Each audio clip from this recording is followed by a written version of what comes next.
නිකමට හිතපන් 1 2 3 කියලා ක්ලිප්ස් 3ක් මේ වෙද්දී අපි උඹලත් එක්ක බෙදාගත්තා. අද සෙට් වෙන්නේ නිකමට හිතපන් 4 වෙනි එකත් එක්ක. මේ වැඩේ පොඩ්ඩක් ආතල්. මොකද දැන් කොල්ල ටිකක් සෙට් වෙලා ඉන්නවා ගණන් වලට ආස කරන මාත් එක්ක මේ ප්‍රශ්න වලට උත්තර හොයන්න. හරි. අපි සෙට් වෙමු අද. තව අලුත් ගානකට පුළුවන් නම් මේකෙත් අවුල මොකක්ද කියලා හොයලා දෙන්න. අපි සෙට් වෙමු වැඩේට. අද මම අරගෙන තියෙන ශ්‍රේණියක් 1 ධන 2 ධන 3 ධන ආදී වශයෙන් ඉදිරියට තියෙන සියලුම ධන නිකිල සංඛ්‍යාවල ඓක්‍ය මම පෙන්වන්න හදන්නේ ඍණ 8න් 1යි කියලා. මේක හරිද වැරදිද කියලා ඔයාලා කියන්න. මම ඔයාලගේ අදහසයි හොයන්නේ. ඔයාලගේ උත්තරයි බලන්නේ. මොකද්ද අවුල කියලා අපි හොයමු. මට පුළුවන් බම් මෙන්න මේ සෙට් එකටම n කියලා අගයක් ගන්න. එහෙමනම් මට nව නැවත ලියන්න පුළුවන් 1 ධන 2 ධන 3 ධන 4 ධන 5 ධන 6 ධන 7 ධන 8 ධන 9 ධන 10 ආදී වශයෙන් මෙහෙම ඉදිරියට දින සංඛ්‍යා ඓක්‍ය n කියලා මම හිතනවා. right? එතන මේ n කියන එකට උත්තරේ ඍණ 8න් 1යි කියලා ගත්තොත් මේ සාධනය කිරීම හරි අවුල මොකද්ද කියලායි හොයන්න ඕනේ. ඇත්තටම මේ සෙට් එක එකතුව ඍණ 8න් 1ද? මම මෙහෙම වැඩක් කරනවා. මේ එකෙන් පස්සේ තියෙන සියලු නිකිල සංඛ්‍යාවල 3න් 3 ඓක්‍ය වෙන වෙනම සලකනවා. මේ වරහන් දාන්නේ 3න් 3 ඓක්‍ය වෙන වෙනම සලකන. ඉදිරියටත් මේ විදිහටම සලකනවා.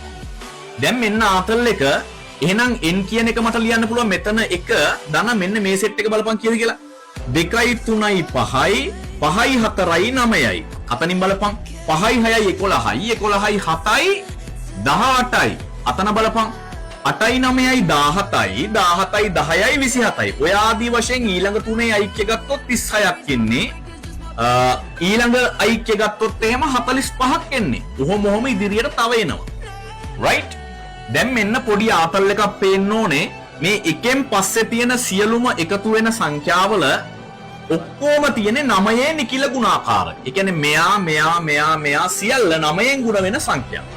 ඒ සෙට් එකෙන් මේ නිසා 9 පොදු සාධකයක් විදිහට මට එළියට දාන්න පුළුවන්. ඔන්න මම 9 පන්නනවා එළියට. ඇතුලේ ඉතුරු වෙන ඒවා දැන් හිතලා කියපන්. මෙතන 9 වරක් 1 නිසා 1ක් ඉතුරුයි. අතන 9 වරක් 2 18 නිසා 2ක් ඉතුරුයි. අතන 9 වරක් 3 27 නිසා 3ක් ඉතුරුයි.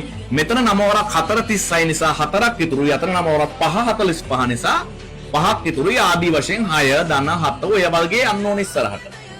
ඒ විදිහට ඉස්සරහට යන්න ඕනේ. මෙන්න බං ආතල් එක n සමානයි 1 ධන 9යි.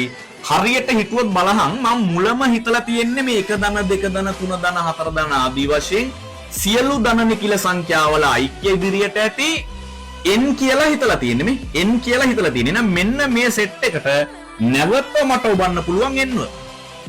ඔයාලට පේනවද දන්නේ මෙන්න මෙතන අම්මට සිරි වෙන ආතල් එකක් පේනවා.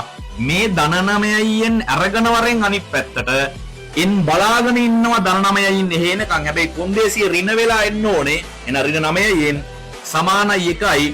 එතනින් තව ලස්සන එකක් පෙන්වුවා කි n වලින් 9යින් අඩු කරපන් ඍණ 8යි n සමානයි 1යි කියලා ආතල් එකක් එනවා. ඒ කියන්නේ ඍණ 8යින් සමානයි 1 නම් දෙපැත්තම ඍණ 8න් කෙලපන්. මේකට මේක කෙලවිලා යනවා. දැන් හොඳට ඇස්සරලා බලපන් n වලට උත්තරයක් ඇවිල්ලා තියෙනවා චූටි පුතා ඍණ 8න් 1යි කියලා.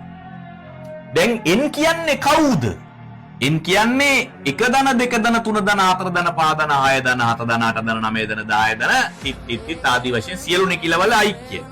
එහෙනම් මෙන්න ආතල් එක 1 ධන 2 ධන 3 ධන 4 ධන 5 ධන 6 ධන 7 ධන 8 ධන 9 ධන තිත් ආදී ඓක්‍ය අඩේ මෙන්න තියෙනවා ඍණ 8න් 1යි.